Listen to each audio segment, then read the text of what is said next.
Hey, everybody, and welcome back to the Argo podcast. I'm really happy today that I'm being joined by a guest, one of our ex-visa officers, Lissa. Everyone say hello to Lissa. I'm really glad to have you on the show because usually it's just me and Mandy, but we're just individuals and we have our individual experience as visa officers at the posts where we served. But there's hundreds of posts around the world where visas are being adjudicated. There's thousands of visa officers out there. Your experience is going to be a little bit different than mine. There's a lot that's similar across the entire world, but it's always great to get the perspective of somebody else who worked in a different post. Maybe things were done a little bit differently. You've got a different experience with the language, with the culture in that place. And so we're really excited to have you on today, and we're going to learn about your experience. And Lissa, would you please tell us, what was your experience in the State Department? Oh, I was with the State Department for 13 years total, and I served in Indonesia, Sri Lanka, Iraq, and France. My consular tours were in Sri Lanka and France, and I actually joined the State Department as a consular coned officer, which means that I made the active decision to choose to make consular work my area of expertise. And so as such, I was trained as a consular officer and as a consular manager. Okay, great. And what type of visas did you do? Immigrant visas, non-immigrant visas? Were you specially assigned to one of those sections, or did you do everything? I've done everything, all types of visas in very different contexts. My most recent posting in France, I was the Immigrant Visa Chief. And so there I really focused on immigrant visas and fiance visas, which aren't technically an immigrant visa, but falls in the immigrant visa category in terms of our workload as a consular section. And when you were in Sri Lanka, you were doing on the line, doing the interviews, non-immigrant visa interviews? Absolutely. We had a lot of students, a lot of pilots, a lot of people wanting to go to the US for tourism. When I was in Sri Lanka, unfortunately, there was a civil war going on. So refusal rates were quite high when I was serving there, which was very different from the situation in France. In France, we had the pleasure of a very diverse population. And so we had a lot of third country national applicants as well. Whereas in Sri Lanka, it was more the local population and people wanting to travel to the United States from Sri Lanka. Yeah, that's really interesting. And I'm sure that my experience in China and in Colombia was similar to your experience in Sri Lanka, in that it's not a visa waiver country. Anybody from that country that does want to travel to the US has to get a visa. Whereas in France, they're a visa waiver. And so what were the applicants that you were getting who were coming in for their visa interviews in France, since people with a French passport could just travel to the US with by filling out ESTA, and they didn't have to get a visa? Yeah. So your everyday kind of average French person traveling to the United States didn't need to come to the embassy for an interview, which is why I think third country nationals really stand out in my mind, because they're the ones that needed to come, for the B1, B2 at the US Embassy in Paris. In Sri Lanka, it was really interesting work because you're learning a lot about the local population and kind of what their dreams are and why they want to leave Sri Lanka. And it was a study in contrast as well, because Sri Lanka was a really small post. We were a team of 3 consular officers total. Whereas in Paris, I couldn't tell you off the top of my head how many consular officers we had, but a very different operation. So, as a consular officer, tour in Sri Lanka is fantastic because you get to do the whole gambit. You get to interview every visa category. You get to do American citizen services, fraud prevention, you name it, you're probably doing it at a small post. Whereas in a big post like in Paris, then you're developing much more of an expertise. Right. And so in Paris, when you saw third country nationals, I'm sure that you saw a lot of people maybe from the French speaking world, maybe in Francophone Africa that were coming in and who had resettled in France, maybe. Were certain third country nationals dealt with differently than others? Like, I'm sure that maybe someone from, let's say, I don't know, Senegal, maybe there's a large population of Senegalese. Are they seen differently, or maybe at least dealt with more confidently than somebody, say, from, I don't know, Indonesia, where they, somebody that you don't see every day? Yeah, definitely. If there was big populations, then it was upon the consular officer to kind of get to know that person's home country situation as well, because when you're trying to determine somebody's ties to a country other than the United States, if they don't have a right to stay in France, then you want to know a little bit about their home country situation to make the determination, on the likelihood that this person's going to leave the United States after a temporary stay.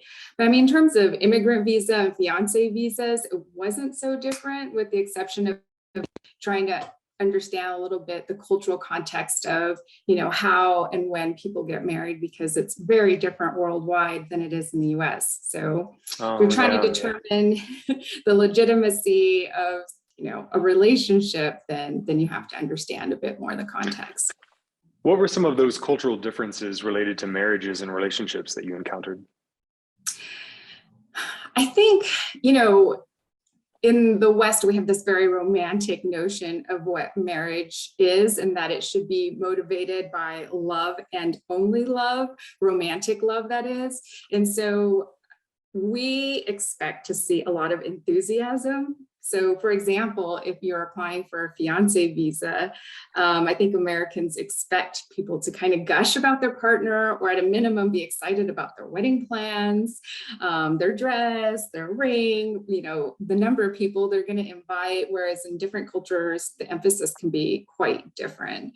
I remember when I was working in Sri Lanka, we all have to admit that we make mistakes along the way, but one of the lessons that I had to learn over time was that in Sri Lanka, the horoscope really matters in finding a marriage match.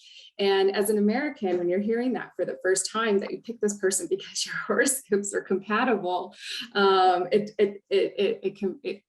doesn't sound genuine. Whereas in fact, given the cultural context, it was a very legitimate reason to pick a partner.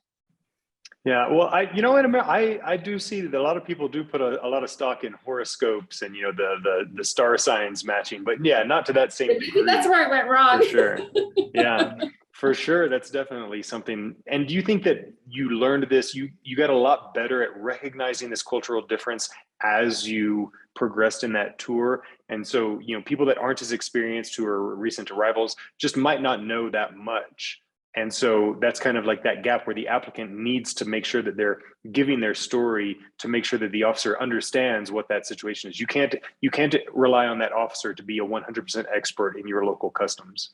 Absolutely. I mean, and that's one of the things that I talk a lot about in my consultations with people is, this is the American expectation. If you're telling a different story, then, try to provide the cultural context for that. And it can be something, as simple as a sentence or two. You could say, well, as you may know, in my culture, horoscope is very important in determining an appropriate marriage match. So, and then continue from there. You don't have to give them a history lesson, but you might not want to assume that they know things about your culture that are obvious to you.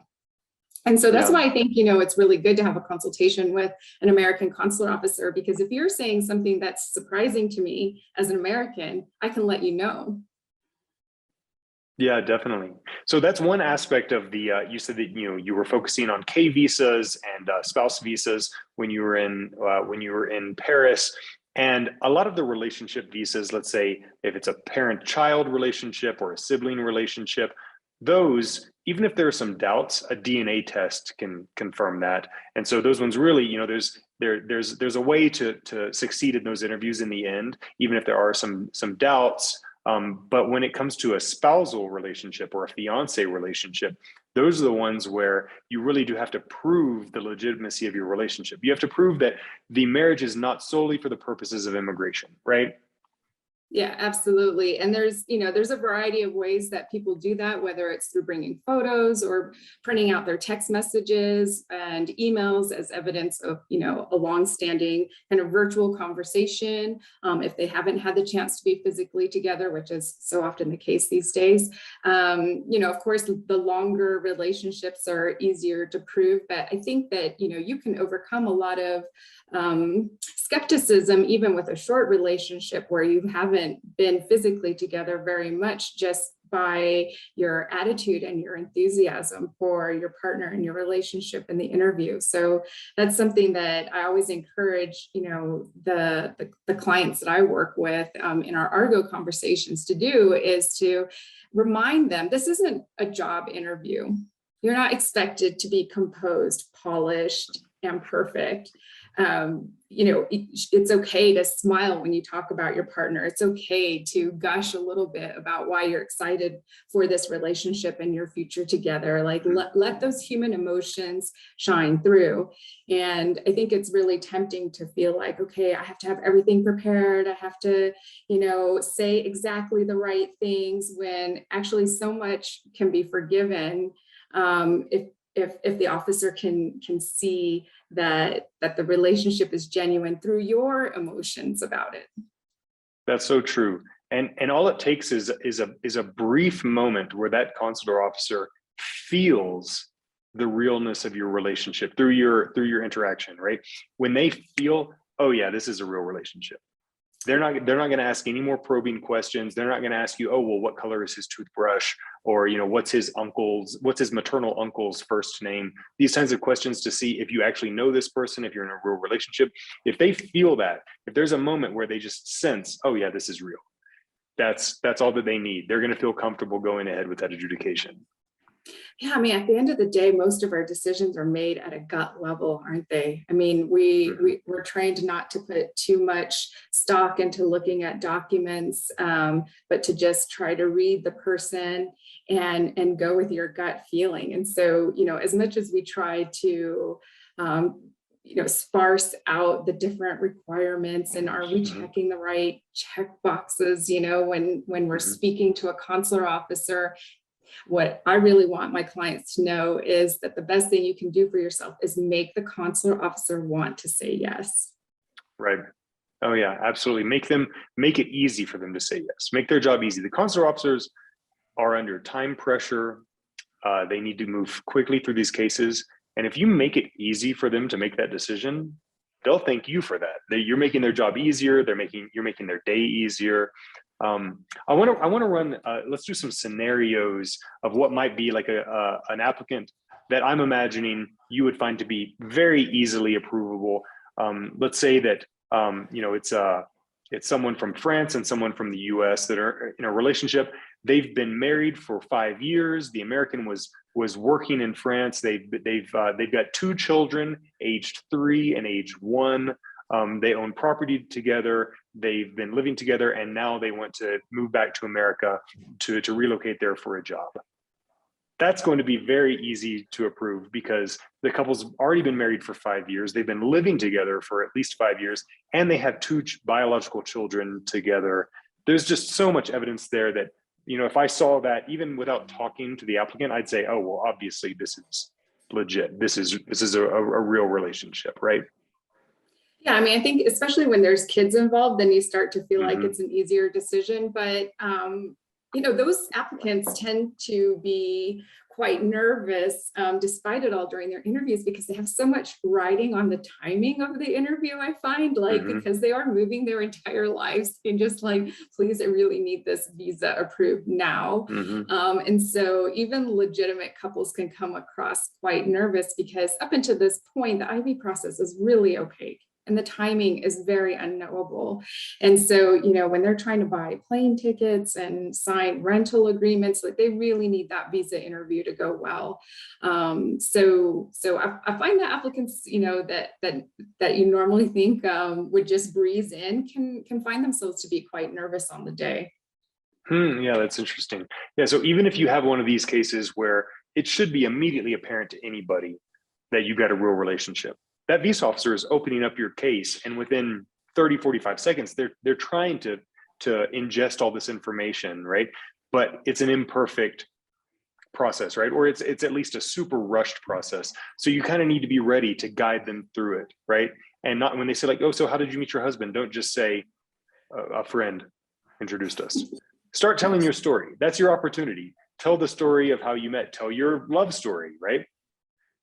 Yeah, absolutely. I mean, I know consular officers aren't always friendly, but to the extent that you can try to pretend like you're talking to a friend, that can be really helpful, because then it's not an interview and you're more likely to volunteer information. And the officer might cut you off, but sometimes that's a good sign. It means the officer got the answer that she needed, or is already convinced you know the answer and doesn't need to hear anything further. But better to be ready to volunteer some information than to treat it like an interview where they have to pull the information out of you like they're pulling teeth. Yeah, that's a good point.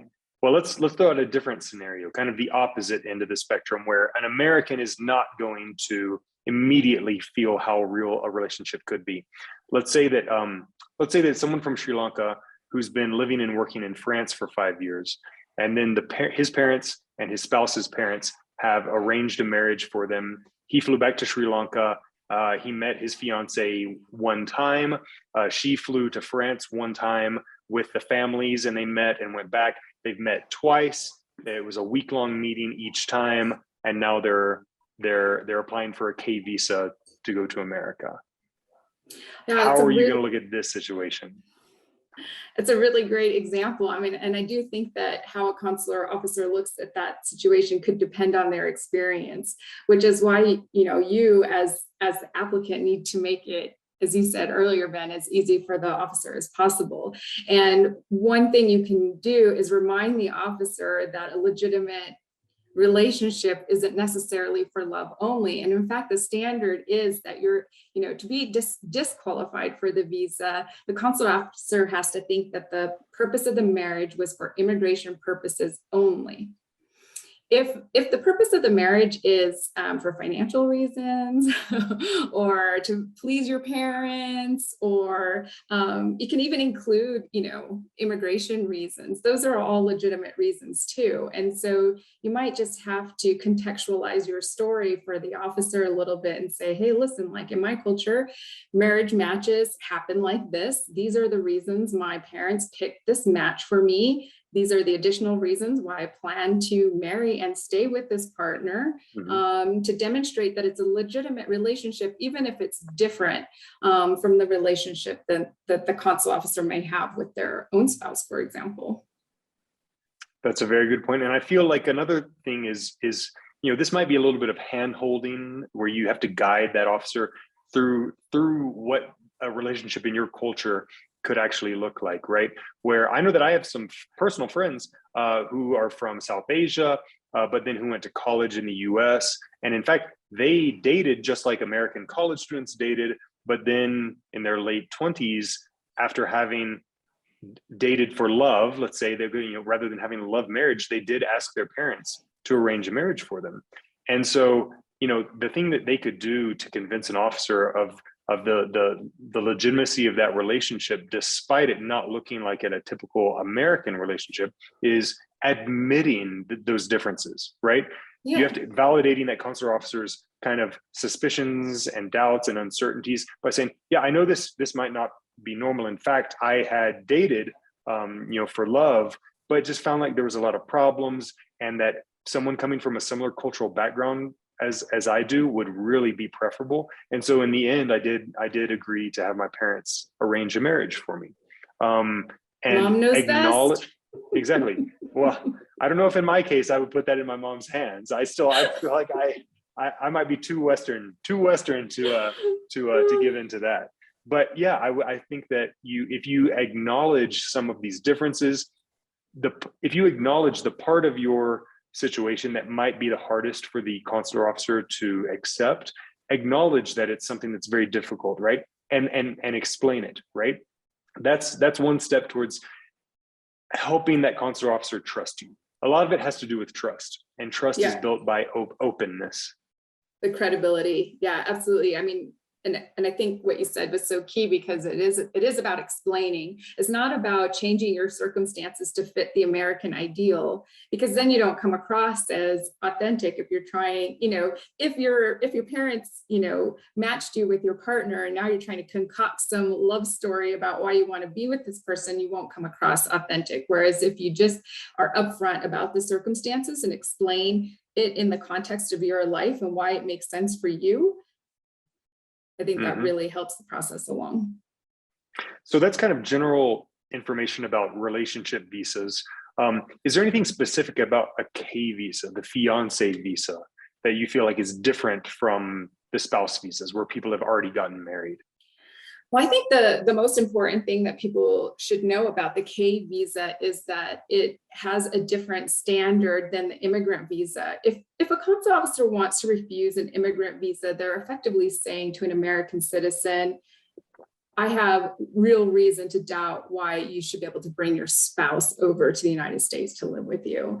Whereas the K visa, even though that process can be a faster process than the immigrant visa process, the bar is higher because the burden is even more so on the applicant to prove the legitimacy of that relationship. It's much easier for a consular officer to say no to a K visa applicant than an immigrant visa applicant. There isn't paperwork like there is for saying no to an immigrant visa applicant. And there's a lot of resources for investigating, relationship fraud when it comes to K visas. So I think the most important thing to know is, yeah, you need to be prepared for that K visa interview. And how should what's the best way that a K visa applicant could be prepared? A lot of times people reach out and they ask us at Argo, what do I need to prepare? What do I need to bring?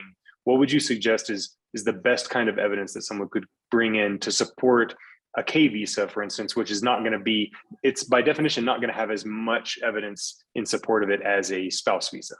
Yeah, I mean, I think it has to be said that different consular officers definitely have different personalities and different standards of, what they think a legitimate relationship looks like. So you want to be prepared for any kind of consular officer that you get. So you'll want to print out, the travel itineraries that prove that you met up, or photos, or the emails. Me, myself, I'm a bit biased towards the emotional side of things. And so I'm looking for enthusiasm for either the partner or the wedding plans. It's worth noting too, that on a K visa, unlike the popular show 90 Day Fiance, where so often it seems like the fiance has gone over to the United States to see if they want to get married, the K visa is for people who've already decided to get married, and they should have some wedding plans in place to take place within those 90 days. So at a minimum, you'll in terms of documentation, you'll want to bring proof that you're actually looking at wedding venues or guest lists, or whatever the case may be. You don't want to come empty-handed and say, oh, well, I didn't know if I was going to get my visa, so we didn't make any plans. I mean, even if it's true that if you don't get your visa, it would be very difficult if you had plans, you have to at least show that you've been doing the research and you have a plan that you're ready to execute should you be approved that visa.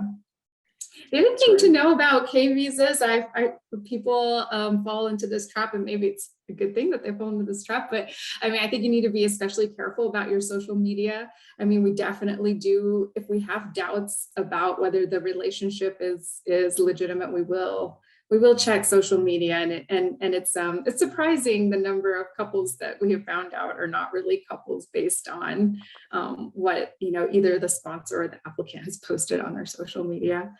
Yeah, that's really interesting. I definitely had a client, or a prospective client, reach out one time and say that it was their family's tradition to get married as a surprise and then tell their entire family that they were married. And I said, listen, if immigration is part of your plan, you're gonna have to break this family tradition, because if they decide they want to ask your family members about your relationship and none of your family members know that you're in a relationship or getting married, even if that family tradition is real, it's going to seem very suspicious. Suspicious to the point where I think any consular officer would refuse that visa if the family members were like, no, I have no idea who this supposed spouse is. So I always tell people, you need as much evidence as possible. It might not be necessary. When they ask you that first question, tell me about how you met, and you tell them the story and your eyes light up and they can tell that you're talking about someone that you're in love with and excited to get married to, they're not even going to want to see your binder of photos that you've prepared.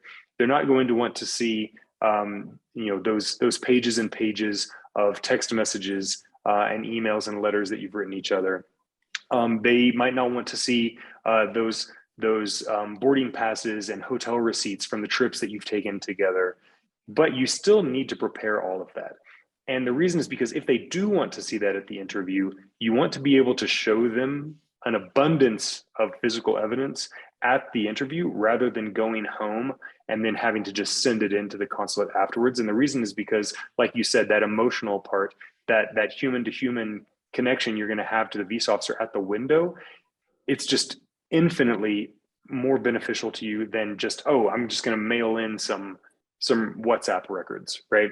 If you have that with you on the day of, it's much better than you go home, you send it in, because then they just receive an email with some WhatsApp records and they're just looking at text on a page. They're not looking at a human face and listening to a human voice tell them about their relationship. Yeah, and if you do have to send in follow-up documentation, you shouldn't assume that the officer remembers all the details of your conversation, because the officers, they do see a lot of people in a given day. And so, yeah, definitely would be better to have them say yes while you're still standing in front of them than to risk them forgetting that rapport that you may have managed to develop with them by the time you've sent in your documentation. Absolutely. I totally agree with you. And what are some reasons why someone might be put into 221G or administrative processing when they go in for their K or spouse visa interview? Well, so 221G, as you know, is a term that we use for everything, any kind of administrative processing. So it could be as simple as, we need you to turn in, a police certificate that was on the checklist of documents you should have had with us. Or it could mean that, a fraud investigation is about to be started on you, and your case is going to be held up for a really long time. So, I mean, as the applicant, I think it's really hard to know what the 221G is for unless the officer has been specific about something that they need you to bring in. But I mean, most commonly it would be for more proof of relationship, or missing documents that you should have had with you on the day of. And different, the embassies almost always have a checklist of those documents that you should bring with you on the day of your interview. So before going in for the interview, applicants should definitely, even if they think they have everything, it doesn't hurt to go to, to the website of the embassy where they'll be interviewing to ensure that they have all the documentation that is specific to that country, as well as any kind of security issues they may encounter at the embassy in terms of what they can bring in. So, like, for example, obviously, I mean, it's obvious to us, but maybe not to everybody. You can't just think, oh, I'm going to bring my phone, I'll show pictures and text messages from my phone. No, your phone's going to be taken. So, definitely have to be prepared. Even the most confident of applicants have to do some preparation. It's so easy to get tripped up. Oh, definitely. You want to be as well prepared because you might be unfortunate enough to get that real stickler of a visa officer who's also, didn't have their coffee that morning and is just not, and didn't get enough sleep last night. Their kid kept them up all night crying, and they're just in there and their brain's not firing on all cylinders. And yeah, you got to be prepared. I think a lot of people contact us and they say, "Oh, I'm in 221G. Can you help me?" Maybe assuming that 221G is just the same thing across the board, but like you said, there's all different types of reasons why someone might be put into administrative processing. 221G, it just means your case is pending, right? Your case either is issued, refused, or it's pending, right? And so if it's pending, it could be for a number of reasons. There are some checks, background checks that need to happen that have nothing to do with what you said in the interview. They're just going to have to happen. You can't prevent them. There's nothing that you can do that's going to make them happen. They're just going to happen anyway. And so that one, you just have to wait for them to finish them.